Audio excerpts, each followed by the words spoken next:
to the House. The question is that the motion be agreed to. The Honourable Trevor Mallard. Mr Speaker, that was a subdued approach from the member for Epsom, the Minister of Small Business, the Minister who very rarely comes to the House, and when he does come is normally a bit more excited. One might think that the animal remedies have been applied to him, possibly a dose of horse tranquiliser or something like that to get the Minister to that level of stability. Mr Speaker, these are an interesting group of bills. Shall we start with the Statistics Amendment Bill? My question to the Minister in charge of the bill: is this of any assistance to lying people who do false returns and give them in as a result of their mayoral election campaigns? Can they fix the statistics which are lies in their returns as a result of the Statistics Amendment Bill we are currently considering? No answer whatsoever from the Honourable John Banks, and I want to see him I don't care if he nods his head or shakes it, I just want to see John Banks indicate that this is not a backdoor method of getting him to fix the false returns which he so regularly makes on election returns. Mr Speaker, the Companies Amendment Bill has amendments around how meetings are held. The question I have is whether this still requires people to have records of meetings and whether that would help solve the amnesia that the Minister in charge of the bill, John Banks, has about meetings. He clearly regularly forgets who he has met with and when he has met with them, and I wonder, sir, whether this methods of holding meetings clause within this bill would be helpful. There is another clause in here which relates to the service of documents on offshore companies, and I just want to ask whether there is any relationship between the documents, that is the cheques that John Banks regularly received from offshore companies, including from Mr. Kim.com, Sky City we'll get to in a second, whether or not having those documents made public will be helped or hindered by this, and therefore checking whether should be a declaration of self-interest on the part of the Honourable John Banks in this area. There is a clause which relates to interest payments on outstanding payments. Now, what about the money that John Banks hasn't paid back to Kim.com? The money that he took under false pretences from Kim.com, and the question is, will that $50,000 have to be returned in one cheque or two, and should there be interest or not? That is a question that has to be raised. The Friendly Societies and Credit Unions Amendment Bill, which we are considering, this has to do with accounts that are held within organisations and the means of distribution. And what I want to ask is whether there is any credit union account in the joint name of Sky City and the Honourable John Banks. Is there any other method other than the brown paper bag full of money or the envelope with a cheque in it that John Banks has received? A point of order, Sam Lotu-Iiga. Thank you, Mr Speaker. I just want to remind this member who has been around these premises for a very long time that he should confine it. Order. If the member has a point of order, he should make it clearly and not I'm on my feet, and not direct his comments about how long a member's been here or whatever. He should succinctly say what the point of order is about. Point of order, sir. Well, the member has a point of order. Now, point of order, sir. Yes, if you'll allow me, sir. The point of order is that he's straying away from the subject matter of this bill, and he's talking about matters that are totally irrelevant to the bill. I'll hear the member. Well, of course, the Chair is the sole judge of relevance, but I would refer you to, Sir, page 5 of the Friendly Societies and Credit Unions Amendment Bill, new section 117A, meaning of distribution. I was talking about the distribution of money. Is that enough? Yeah, I'm... You happy? Look, now you brought me into it by asking about my state of mind, and that's not appropriate. Order, I'm on my feet. Now, I believe the member was within the parameter of a third reading speech, but that doesn't give him free licence. I'll hear the member. Point of order. Point of order. Point of order, Mr Speaker. Just before, when the member Sam Lotu-Iiga tried to make a point of order, you cut him off rather tersely. I'd ask that when... Order. It is inappropriate for you to challenge the ruling in the manner that the member has done. The reason I cautioned Sam Lotu-Iiga was he started referring to the member. He was using a point of order to cast aspersions on the member. That is the reason. Now, any member raising a point of order must do so tersely, and they will find that quite clearly in Speaker's rulings. Now, point of order. With respect, Mr Speaker, I wasn't challenging your ruling, and I'm not talking about your first ruling where you said that the member went on too long. It was the second time when you cut him off before he had even finished his point of order. He hadn't even spoken with respect, and I'm asking that going forward, this side of the House is given a little bit of courtesy. I hear the member, but there is no requirement for the Speaker to hear a point of order in its entirety. Point of order, Michael Woodhouse. Thank you, Mr Speaker. And without wishing to relitigate the points that you've made in respect of the substance of the bill, I'm mindful of Speaker's ruling 122.7, which is that members should confine themselves to the main purposes and contents of the bill, and also Speaker's ruling 123.1.6, which says, nor may a member go through the bill clause by clause. Now, in order to draw the very long bow that the member is attempting to do, I'm suggesting that he may be straying from those particular rulings, and while you have ruled, and I accept that, I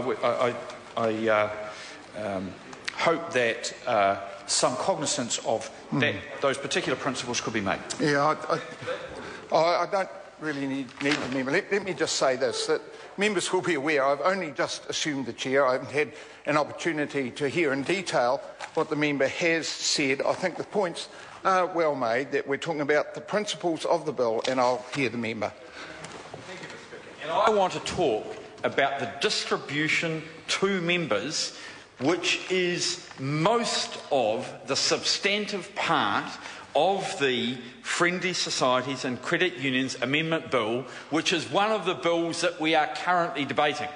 And, Mr Speaker, I also want to say that I do not regard it as an insult in any way to be described as a member who is experienced in the ways of the House.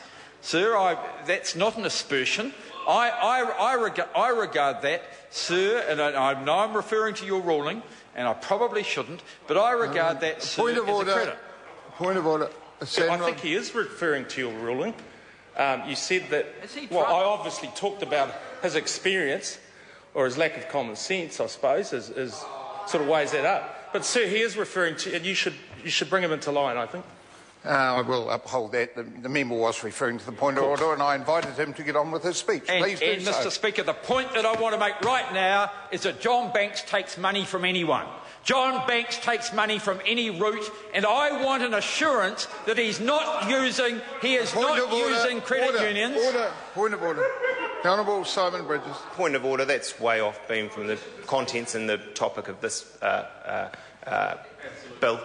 Yeah, I believe that is outside the main points of a third reading speech, as outlined in Speaker's ruling 1227. Mr Speaker, this bill deals with the distribution of funds. I want an assurance that as well as receiving money in plain envelopes, money in brown paper bags, money from Kim.com, that John Banks is not receiving money through credit unions. Point of order, Michael Woodhouse. Thank you, Mr. Speaker. Can I suggest that in order for this line of debate to be in order, it would be necessary for the member to establish that Mr. Banks is indeed a member of the New Zealand Credit Union, and I should just seek that assurance that indeed he is, in order that the debate may be brought within the scope of the third reading. I will uphold that. I think that we are talking about principles here, and I'd ask the member to make those, to draw those conclusions. Mr. Speaker, I want to talk about the security of payments from credit unions, which is part of this bill, the authorisation of those, and I want an assurance from the Minister in charge of the bill that this bill is not being used to hide yet another payment that he has received. He has history, Mr. Speaker. A point of order. Mr. Speaker, I again draw you back to the substance of the debate, and in order for it, in my view, to be within the terms of standing orders, that it would need to be established that the member who is being referred to in the debate is a member of the credit union. And I ask again for that assurance, lest he trivialise the Speaker's ruling. Order, Mr. Speaker. Here, the Honourable Mr. Speaker, I just want to totally refute that you have to say that you have to prove someone's a member of a credit union before asking the House to indicate that he's not receiving money from one. Look, I just invite members to look at this. There's actually a suite of Speaker's rulings on 122 third reading, and they do require these sorts of points. Members must confine themselves to the general principles of a bill as it emerged from the committee. Members must confine themselves to the main purposes and contents of the bill, and I just ask members that be their guide when they're speaking. The main purpose of this bill is to control the distribution of funds from credit unions. That is what this bill is about. I just want an assurance, Mr. Speaker, from the Minister in charge of the bill that the distribution systems around this are sufficient to prevent dirty money getting to him the way that dirty money has got to him in the past. Point of order. Mr. Speaker, without drawing you towards Speaker's ruling 79(1), I strongly suggest the member is now trivialising with your rulings, and termination must be an option. No, the member was fine in the first part of his assertions about the requirement of the bill. To actually personalise it in the way that he did is a step beyond a third reading speech. Point of order, Chris Hipkins. Mr. Speaker, I just want to raise an issue with you, which is that in order for you to be able to judge these matters, you need to be able to hear out the member, and it is up to you to interrupt them if you feel they're straying off. There are actually Speaker's rulings about continually interrupting members during their speech, which is very clearly out of order, which is clearly what's happening here. Speaking further to that point of order, Honourable Trevor Miller. I think I'm also seeking assurance that you have actually looked at what's in this bill. Well, it's almost a step too far. I am familiar with the bill, can I assure that? I think the points that have been made on both sides are reasonably valid, that the points of order can be used for continual interruption, but also I would just caution the member that a third reading speech is a little more confined than other speeches, and I've directed the member to talk about the principles of the bill. Honourable Trevor Miller. A point of order. Mr. Speaker, I don't wish to prolong this, but a direct accusation has been made that I am deliberately interrupting the member's speech. I want to give the House an assurance that that is not the case, and indeed I want him to complete his speech. I hear the member. Honourable Trevor Miller. I think it would probably be helpful if we moved on to the next bill, Mr. Speaker. Mr. Spill, this happens to be the Takeovers Amendment Bill, and it's a brash banks clause in the Takeovers Amendment Bill. This is the one they roll. Is this the one they roll Rodney Hyde with? Is this the one that they roll Rodney with? The Takeovers Amendment Bill, and would this prevent the sort of fraud that was involved in that? A combination of this and the Statistics Amendment Bill that we're dealing with, do they between them point of order. Point of order. Honourable Simon Bridges. Mr. Speaker, the member's alleged fraud against a sitting member. That's unparliamentary.